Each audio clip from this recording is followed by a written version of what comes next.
대선이 이제 코앞으로 다가왔습니다. 이번 대선에서는 누가 당선돼도 여소야대 국회 상황에서 새 정부가 출범하는 만큼 선거 결과뿐 아니라 선거 이후 전국 상황에도 관심이 쏠리고 있습니다. 이현종 문화일보 논설위원, 김관옥 계명대 교수, 배종찬 리서치 본부장 모시고 얘기 나눠보도록 하겠습니다. 어서 오십시오. 네, 안녕하세요. 안녕하세요. 네, 어서 오십시오. 네, 먼저 현재 지금 대선 사전 투표가 한참 진행되고 있습니다. 오후 4시 현재 지금 투표율을 보면 22.8%를 기록해서 이미 역대 최고치를 넘어선 상황이고요. 또 선관위에서는 1,000만 명까지 기대한다 이런 분위기를 밝히고 있는데 위원님 이렇게 네. 사전 투표율이 높아진 배경 어떻게 봐야 할까요? 일단 저도 오늘 투표를 했습니다만은 아무래도 이번 선거가 있게 된 원인 자체가 정상적인 선거 아니지 않습니까? 일단 박근혜 전 대통령의 탄핵으로 의한 생긴 투표이기 때문에 아마 국민적 관심이 굉장히 커진 거가 보여지고요. 특히 이번 주가 좀 연휴가 많습니다. 그렇다 보니까 아무래도 이제 연휴 때 투표를 하시려고 하는 분들이 많은 것 같고 또 이제 후보가 5명 나왔잖아요. 그러면서 각 지역별로 보면 어떤 후보에 대한 좀 치열한 어떤 이 선거전 자체가 그런 것들이 좀 같이 추가가 되면서 이번 아마 사전 투표율이 굉장히 높아진 것이 아닌가. 결국 아마 국민들이 만들어낸 선거다. 이 선거는 내가 꼭 투표를 해야 되겠다. 이런 어떤 의식들이 좀 강한 것 같습니다. 네, 김 교수님께서는 어떻게 보고 계십니까? 이제 국정농단의 이제 심판 과정에서 이제 탄핵이 이루어지고 거기에서 촛불 집회가 중심이 되지 않았습니까? 그래서 많은 국민들이 사실은 직접 민주주의를 좀 경험을 했고요. 그런 과정이 결국에 어떤 변화 욕구와 연결이 되면서 적극적 투표로 좀 나타나고 있다. 그리고 또 한 가지가 지금 사전 투표를 보면 대부분 이 사전 투표에서 많은 비율을 차지하는 부분이 젊은 층이거든요. 근데 이번에 이제 투표율이 많이 올랐다는 건 다시 얘기하면 20대, 40대 어떤 조금 젊은 층의 투표율이 좀 올라갔다. 이들의 어떤 변화 욕구가 좀 더 커지게 나타났다는 것이고 또 한 가지가 지금 호남의 비율이 굉장히 높아요. 지금 거의 30%를 육박하는 데도 있고 이렇다고 보면 호남에서 나타나는 어떤 정권 교체 어떤 열망 이런 것도 같이 반영이 돼서 높은 사전 투표율로 지금 나타나고 있다라고 평가할 수 있을 것 같습니다. 네. 지금 사전 투표율이 이렇게 높다 보니까 최종 투표율도 높을 것이다 이런 관측들이 많은 것 같은데요. 본부장님 어떻게 전망하십니까? 네, 총 투표율이 높아질 가능성도 그만큼 높아진 것인데요.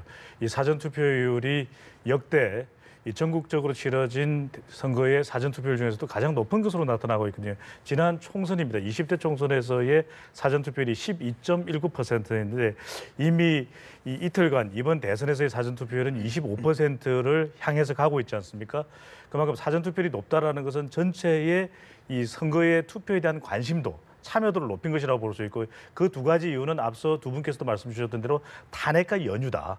탄핵이라고 하는 이슈 때문에 유권자들의 선거 참여도가 높아졌고 네. 연휴의 끝자락에 자리 잡은 이 9일 이 본투표율 또 이 상당히 또 일기가 좋지 않은 것으로 또 예상되고 있지 않습니까? 그런 만큼 사전 투표율에 미리 적극적으로 투표를 행사하는 그런 연휴의 특징 때문에 이 전체적인 투표율은 그래서 나오는 여론조사를 종합해보고 지난 대선과 사전 투표의 율을 상관관계를 볼 때는 한 75에서 80% 중간 정도, 75에서 80% 사이의 높은 투표율이 될 것으로 대체적인 전망이 나오고 있습니다.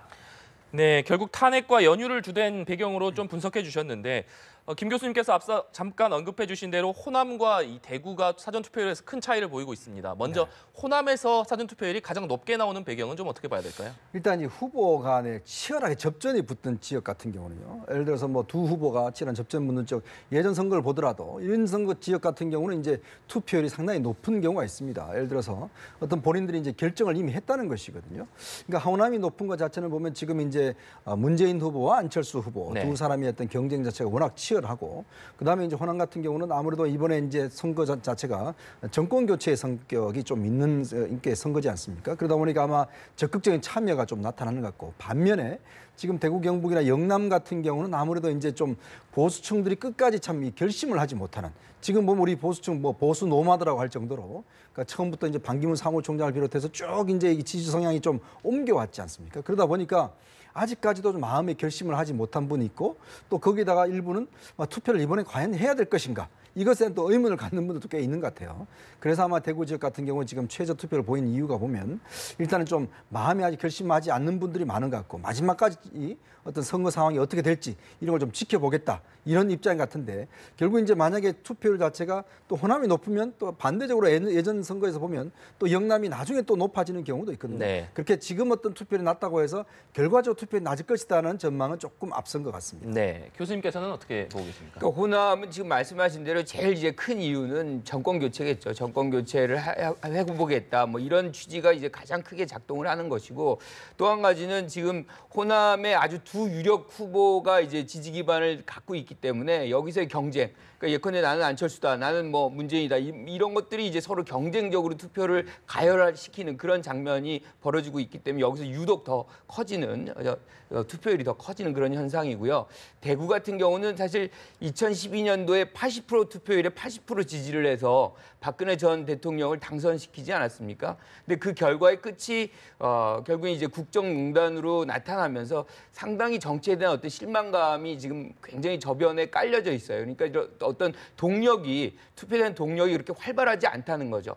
거기다가 지금 또 한 가지는 아주 유력 가능성이 굉장히 높은 유력 후보 보수 후보가 마땅치 않다는 겁니다. 그래서 뭐 그렇다고 해서 완전히 가능성이 없는 건 아니지만 그렇다고 뭐 지금 최고의 어떤 지지율을 보이고 있는 것은 아니니까 이것이 꼭 내가 나가서 꼭 투표를 해야 되는 거냐. 왜냐하면 투표라는 것도 일종의 비용이거든요. 그리고 또 일부는 사표에 대한 우려를 굉장히 많이 갖고 있어요. 유권자들이. 그러니까 내가 투표를 했는데 사표가 된다는 것을 좌절감으로 느끼는 사람들이 있습니다. 그래서 그런 부분들이 이번에 어떤 보수 후보의 어떤 약간의 어떤 좀 경쟁력이 약화 뭐 이런 것도 하나의 작용을 하고 있다라고 얘기를 할 수 있을 것 같습니다.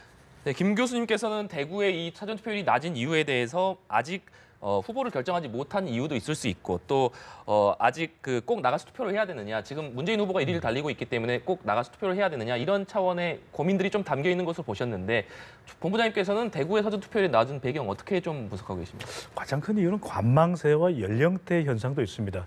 대체적으로 연령대가 높은 분들의 경우에는 본 투표일에 투표하는 경향이 과거의 사전 투표의 성격에서도 고스란히 드러났었거든요. 호남의 경우는 지금 호남의 특성은 양자 대결 구도가 펼쳐지면서 이 문재인 후보와 안철수 후보의 경쟁이 상당히 치열하게 일어나고 있는 지역적 특성이 있거든요.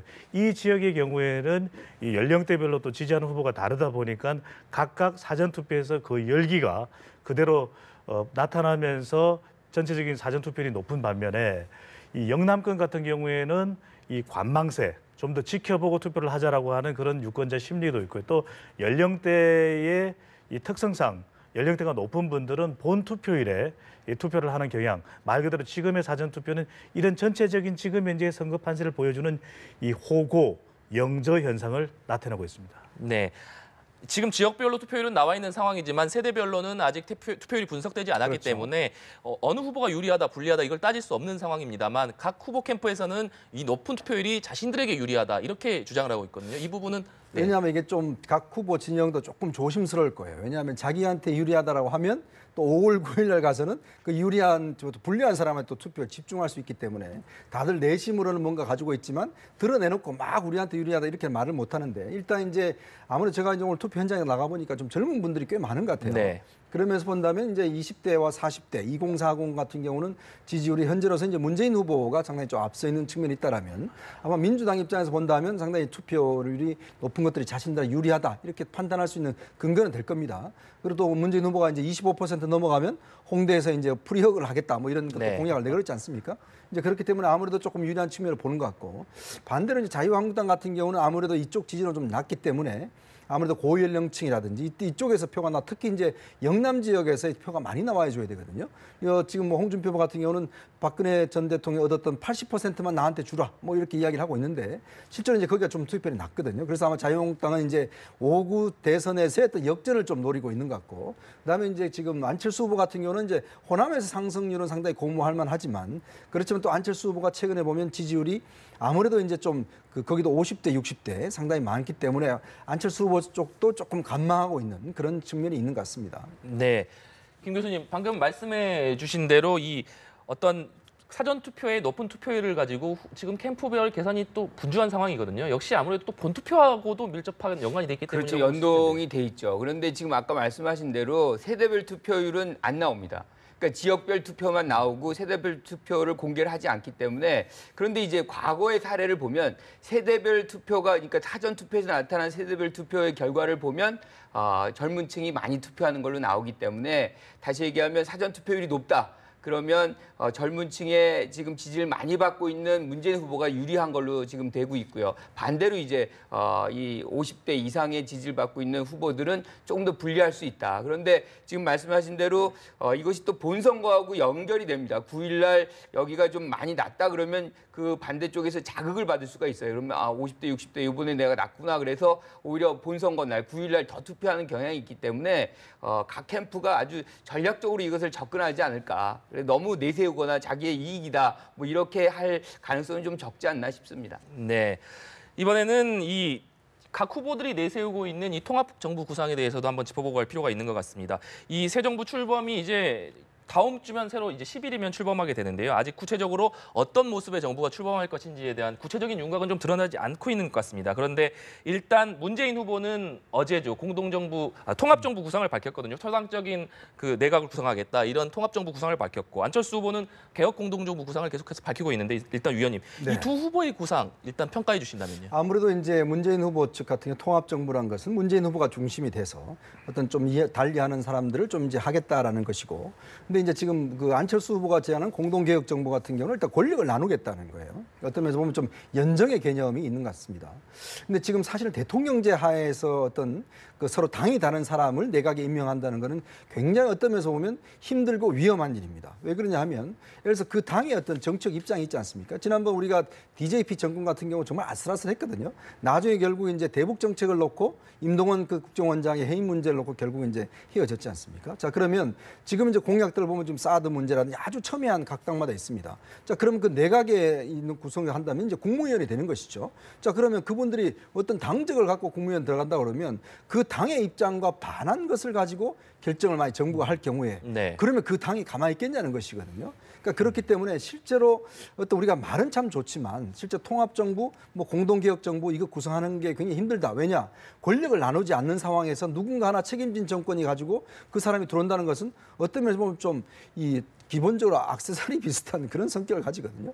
그리고 또 예를 들어서 뭐 정부가 뭐 어떤 데 투자를 한다 이렇게 할 때 만약 그 장관이 아니 이건 안 된다 반대해 버릴 경우 어떻게 하겠습니까? 만약 중요한 기획재정부 장관이라든지 이런 사람이 할 경우에 그렇기 때문에 제가 볼 때는 상당히 어려운 측면이 있고 특히 이제 문재인 후보가 내온 통합정부는 한편으로 봐서는 과거 예를 들어서 여권에 몸담았던 사람들 좀 여당 성향의 사람들 이런 사람들을 끌어들이는 것이지 어떤 그 당을 대표하는 사람을 예를 들어서 내각에 기용한다. 이건 대통령제 하에서는 굉장히 위험하고 오래 가지도 못하고 또 힘들 것이다. 저는 그렇게 봅니다. 네. 실제 가능할지는 지켜봐야 되는지 여론의 이슈를 쭉 지켜보면은 이 선거 전략과 또 맞닿아 있는 부분이 있습니다.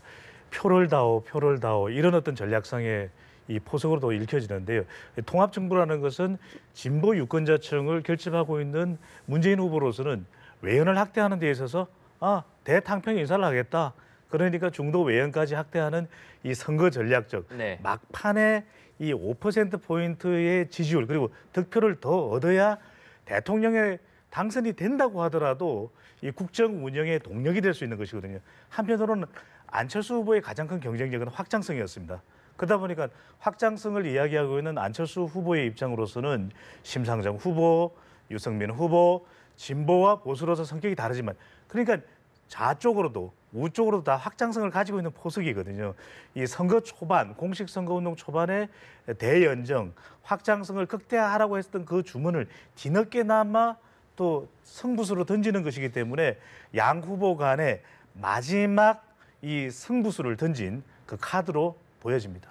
이게 이제 통합정부론과 지금 개혁 공동정부 네. 이건 모두 두 가지 성격이 있습니다. 하나는 지금 말씀하신 대로 선거 전략적 측면이 있죠.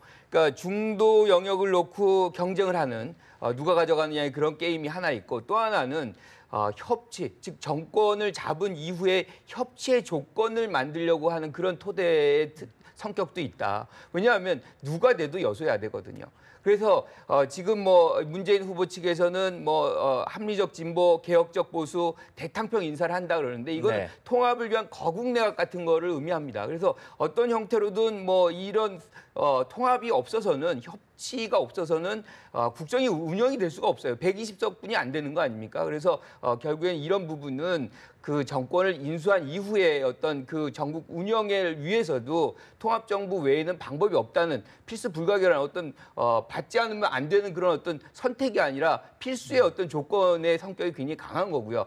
오히려 안철수 후보 같은 경우는 연정의 개념이 훨씬 강하다. 그러니까 실질적으로 뭐 심상정, 유승민 후보를 내세우면서 유승민 후보의 경제 담당을 경제 부분을 맡긴다. 이거는 실질적으로 권력을 좀 나눠봐서 세 당이 뭐 공이 한번 권력을 같이 가져가는 그런 개념으로 뭐 이 정권을 한번 인수해 보자. 뭐 이런 차원인 거고 본인이 그 대표 자격으로서 표를 나에게 몰아달라 뭐 이런 얘기인데 지금 뭐 유승민 후보나 지금 심상정 후보가 좀 잘 나가고 있지 않습니까? 그런데 여기에서 뭐 이 부분에서 합의해줄 가능성은 굉장히 적기 때문에 뭐 정치적인 어떤 레토릭으로 끝날 가능성이 좀 크다라고 봅니다. 네. 방금 들어온 소식부터 일단 짚어보고 대담 이어가야 될 것 같은데요. 지금 오후 4시 누적 투표율 22.78%, 사전 투표자가 1,000만 명을 넘었다는 소식입니다. 이 사전 투표제가 도입된 이후에 1,000만 명이 돌파된 것은 처음인 것 같은데요. 그만큼 이 사전 투표에 대한 열기가 높았고 또 상당한 의미가 있는 것으로 평가가 되는 것 같습니다. 네, 대담 계속해서 이어가 보도록 하겠습니다. 홍준표 후보 같은 경우에는 보수 대통합에 일단은 이 모든 것을 걸고 있는 상황인 것 같습니다. 뭐 일단 내각에 있어서 뭐 부의 정강이라고 했던가요? 그 일단 그 공동 정부나 통합 정부를 넘는 그 드림팀을 구성하겠다 이런 구상을 밝히기도 했는데요. 일단 지난주에 바른정당 의원들의 탈당 사태가 있었는데 이 친박계 의원들이 이 자유한국당 내에서 반발을 하면서 이 친박계 징계 철회 그리고 바른정당 탈당파 복당 카드 이 동시에 하자 이런 제안을 그렇죠. 내놨거든요. 근데 이게 참 선거에 유리할지 불리할지 제가 볼 때는. 근데 이게 지금 보면 결국은 지금 지난번 안동유세에서 이야기를 했거든요. 근데 문제는 그날 4일 날 해서 빨리 이날 또 소집을 해서 해라 했는데 지금 이 시간 현재까지 이게 소집되지 않습니다. 비상대책위가.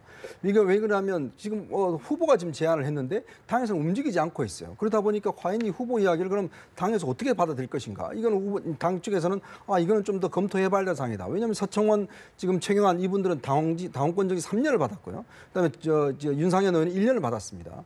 근데 문제는 친박에 대한 해제 자체는 이게 상당히 큰 의미가 있어요. 왜냐?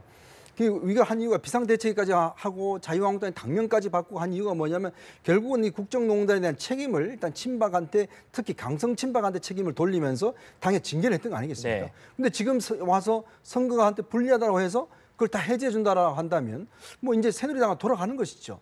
자, 그런 측면이 있는 것이고 또 한편은 지금 바른정당 의원들이 왔는데 지금 당에서 받아들이지 않고 있어요. 그러다 보니까 지금 뭔가 홍준표 후보 입장에서는 뭔가 좀 플러스 알파를 해야 되는데 당에서는 좀 안 받아들이고 그러다 보니까 지금 어쩔 수 없이 지금 양쪽을 다 풀어버리는 것이거든요. 근데 지금 홍준표 후보가 중요한 것은 뭐냐면 보수층을 결집시키는 것은 플러스 확장력입니다. 근데 이 확장이라는 게 뭐냐면 결국 이제 박근혜 정부에 대한 국정농단의 책임을 지고 뭔가 더 자유한국당이 구여당으로 좀 책임진 자세를 보여줘야지만이 좀 보수층에서는 좀 지지를 할 거 아니겠습니까? 네. 근데 이게 오히려 지금 시기가 거꾸로 돌아가고 있어요. 그러니까 예전 시기로 지금 다시 돌아가서 지금 어게인 새누리당으로 돼버렸거든요. 근데 이게 과연 어떤 선거 전략 면에서 보수층을 결집하는 데 도움이 될 것인지 그리고 이 확장성이 얼마나 클 것인지 제가 볼 때 조금 부정적인 생각입니다. 사실 이 부분이 상호 모순되는 성격이 있거든요. 바른정당 탈당파를 받아들인다. 그런데 지금 친박계 중심으로 그걸 못 받아들이겠다. 근데 이걸 계속 뭐 후보가 밀어붙인다. 그러면 당내에서 내분이 일어나고 이게 뭐 이 기본적으로 수권 정당의 모습이 아니라 오히려 또 갈등이 빚어지는 그런 모습이 보여지면 유권자들에게 그 좋은 효과가 갈 가능성은 굉장히 이제 사실은 없는 거죠. 또 한 가지가 뭐냐면 지금 말씀하신 대로 어느 정도 책임을 지고 그 책임을 진 사람들이 징계를 받은 것인데 그거를 선거 때문에 선거라는 어떤 표를 의식해서 풀어준다. 그러면 뭐 당 내외에서 벌어지는 기본적으로 우리가 뭐 바뀐 게 무엇이냐라고 얘기할 때 그거를 뭔가 명분을 내세우기가 굉장히 어려워진다는 거죠. 그래서 양쪽 다 사실은 뭔가를 충족시켜주지 못하는 오히려 그냥 보수 쪽에서의 어떤 문제점만 오히려 노출시키는 그런 어떤 효과만 가져온 거 아닌가 그런 생각을 좀 해봅니다. 네, 바른정당 유승민 후보 같은 경우에는 오히려 이 탈당 사태를 거치고 나서 이 바른정당의 후원금이 더 늘어나고 당원들도 더 많이 가입을 하게 되고 이런 부분이 있기 때문에 또 지지율이 상승하지 않을까 이런 기대도 하는 것 같은데요. 지지율을 알 수는 없습니다. 깜깜이 네. 기간이기 때문에 추정컨대 그러한 관심이 있다라는 것은 사전 투표율도 높은 만큼 유권자들이 관심을 가지는 이슈가 되는 것이거든요. 관심을 모은 것이 다시 호감도로 연결되게 되면 이 투표 소에서 투표를 하게끔 되는데 그런 만큼 동정 여론을 얻고서 이 유승민 후보가 적어도 젊은 세대 또는 이러한 탈당 사태에 대해서 우려와 또 부정적인 인식을 가지고 있는 유권자들로부터는 득표로도 이어질 수 있다는 것이거든요. 그것이 급격히 지지율 상승을 해서 전체 판세를 뒤흔들 정도는 아니다 하더라도 유승민 후보가 지지율로 연결되지 않는 부분에 대해서 TV 토론을 잘하고 있어도 여러 가지 고민들이 많았는데 그런 동정 여론이 지지율이 소폭이라도 상승하는 발판이 될 수 있을 거고요. 또 하나 중요한 것은 이 유승민 후보가 그동안 이 박근혜 전 대통령 또 박근혜 정부와 관련해서 여러 가지의 부정적인 이미지를 또 받았던 것도 사실이거든요. 그런 부분에 있어서 이러한 이 상황에서 대처하는 유승민 후보의 모습을 보면서 이 비록 선거에서는 이 최종 승리자가 아니더라도 이 대선이 끝나고 난 이후에 바로 이러한 부분들이 정치적 자산이 될 수 있는 모멘텀은 만든 것으로 평가가 되고 있기 때문에 낮은 득표율 그리고 앞으로의 바른정당의 위상 등에 대해서 여러 가지 기우가 있기는 하지만 적어도 유승민 후보는 이 상황을 통해서 정치적 재평가, 정치적 자산은 얻게 된 것으로 분석됩니다.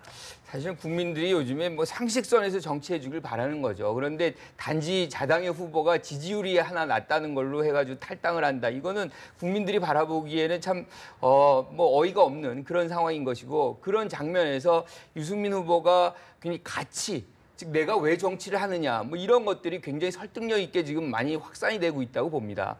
또 한 가지가 뭐냐면 이 바른정당이 사실은 참패를 하게 되면 이 정당 이제 대선 이후에 굉장히 책임 논쟁과 맞물려 가지고 굉장히 사실 입지가 유승민 후보의 입지가 굉장히 축소됐을 텐데 네. 탈당으로 인해 가지고 오히려 그게 사전에 정리가 되는 장면이 나옵니다. 그래서 오히려 대선 이후에는 유승민 후보가 중심이 돼서 바른정당은 20명 정도에 넘게 또는 캐스팅 보트를 쥐는 굉장히 뭐 강건한 그런 작지만 강한 그런 정당으로 탈바꿈할 수 있는 그런 계기가 이번에 되지 않았나 그런 측면에서는 굉장히 좀 후보 이제 유승민 후보에게는 지지율도 좀 제고될 수 있는 그런 계기가 됐다라고 봅니다. 네. 정의당 심상정 후보 같은 경우에는 지지율이 상당히 뭐 올라가면서 이 정의당 내부에서는 두 자릿수 투표까지도 가능하다 이런 얘기를 했었거든요. 그러다 보니까 문재인 후보 측에서 이 견제하는 그 분위기가 시작이 됐고 이에 또 정의당에서 또 반박을 하고 이런 공방도 있었는데 네. 실제로 이 심상정 후보의 이 지지율이 실제 선거에서 투표율로 연결될 수 있을까요? 일단 이 야권 지지자들 같은 경우는 사실은 이제 굉장히 전략적으로 좀 단련이 되어 왔던 사람들입니다. 왜냐하면 매번 선거 때마다 단일화를 해왔고 또 야권 같은 경우는 이제 어떤 정권 교체 이 어떤 의미들이 지지층 상당히 공감대가 돼 있죠. 근데 지금 이제 그 심상정 후보 지지도 오른 것은 그동안 보면 문재인 후보가 압도적으로 승리할 수 있을 것이다라는 그런 막연한 기대 네. 이런 것들 때문에 이제 정의당으로도 표가 많이 쏠린 것이거든요. 근데 이게 선거가 이제 그 시간이 가면 갈수록 어떤 현상이 나냐면 결국 이제 후보자나 후보자 입장에서 본다면 사실은 이제 정말 한 표라도 더 얻어야 되지 않겠습니까? 그래야 좀 안심을 하고 또 특히 이제 야권 지지자들 같은 경우는 거기에 상당히 익숙해져 있는 분들이에요. 왜냐하면 그 전략적 단일화라든지 그다음 투표장의 단일화 이게 보면 역대 선거에서 정의당이나 그다음 민주통합당이라든지 예전에 노동당이라든지 이런 당들이 하여튼 끝내는 보면 3.9% 제일 마지막에 어떤 투표 제일 높은 게 3.9%였지 않습니까? 권영길 후보가 했던. 근데 지금 여론조사 승으로는 제가 볼 때는 많이 높아졌지만 네. 실제 투표장에 갔을 때는 상위 야권 후보들이 저는 전략적 판단을 좀 하리라고 봅니다. 왜냐하면 지금 이제 어떤 면에서 보면 이제 홍준표 후보의 어떤 부상이라든지 이런 것들 보는 사람 입장에서 본다면 자기가 물론 어떤 이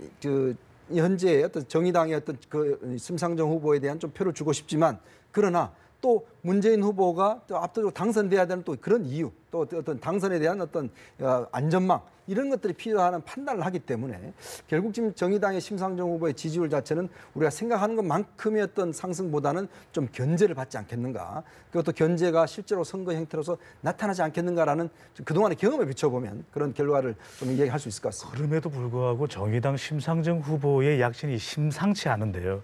그런 이유는 이번 대통령 선거에서 유권자들의 태도가 상당히 소신 투표를 하겠다는 입장입니다.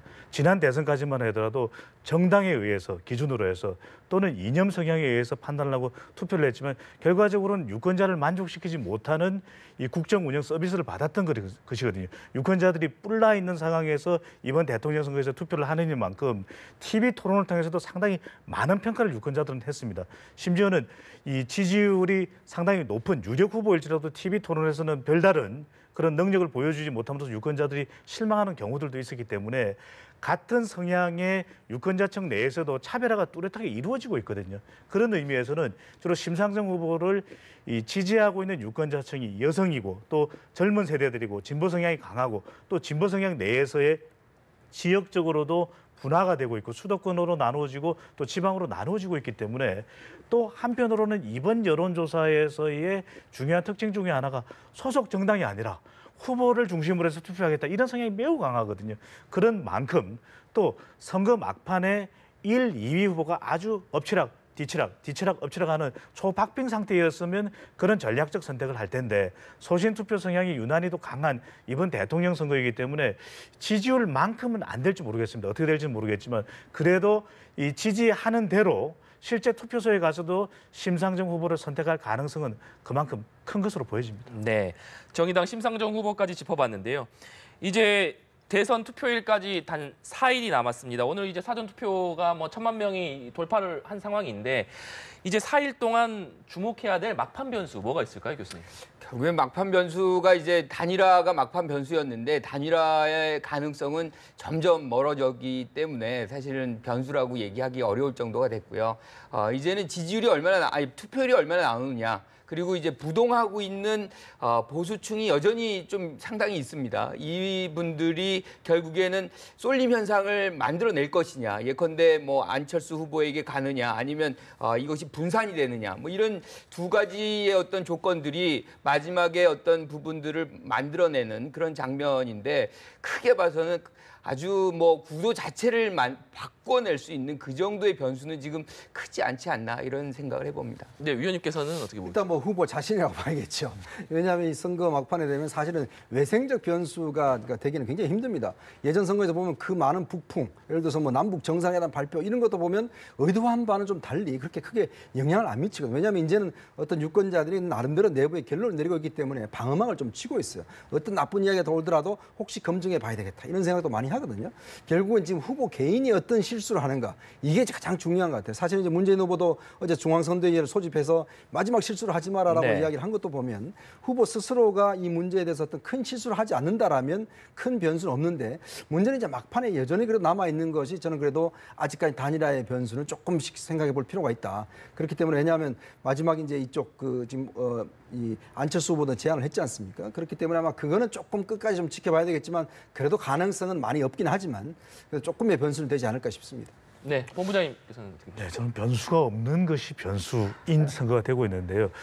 이 여론조사상으로도 참 이 측정하거나 추정하기가 힘든 것이 부동층의 규모입니다. 이 부동층 스윙보트가 과연 얼마나 될 것이고 그들의 성격이 어떻게 되는지를 정확히 규정하기가 너무 힘든데 부동층이 어느 정도가 될지 우리가 감지하지 못하고 있는 그 부동층이 있을 수도 있는 것이거든요. 그리고 그들이 집단적인 투표 성향을 나타낼지 저는 이것이 막판 대한민국을 가장 걱정하는 많은 유권자들 중에서도 아직 지지 후보를 결정하지 못한 이들의 향배가 가장 주목됩니다.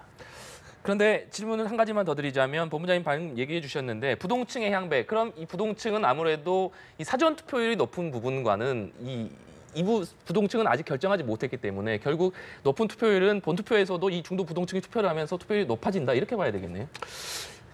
유권자들의 성격상 부동층이라고 하는 것은 아직까지 지지자 후보를 결정하지 못하고 있다는 건 사전 투표보다는 오히려 9일 투표를 선택할 가능성이 높거든요. 그렇다면 이들 중에는 특정 후보에게 집단적으로 투표할 가능성 아니면 골고루 나누어져서 투표할 가능성 또 마지막까지 선택하지 못함으로써 투표를 포기할 수 있는 가능성까지 열려있기 때문에 일방적으로 이들이 결정적으로 영향을 미친다라고 보기는 쉽지는 않겠지만 만에 하나 우리가 보지 못하는 이 판세 속에서 상당히 또 이 판세가 요동쳐서 1위, 2위, 2위, 3위 후보가 상당히 접전을 펼치고 있다면 이들의 표심도 적지 않은 영향을 미칠 것으로 보여집니다. 네, 알겠습니다. 오늘 세 분 말씀은 여기까지 듣도록 하겠습니다. 오늘 말씀 감사합니다.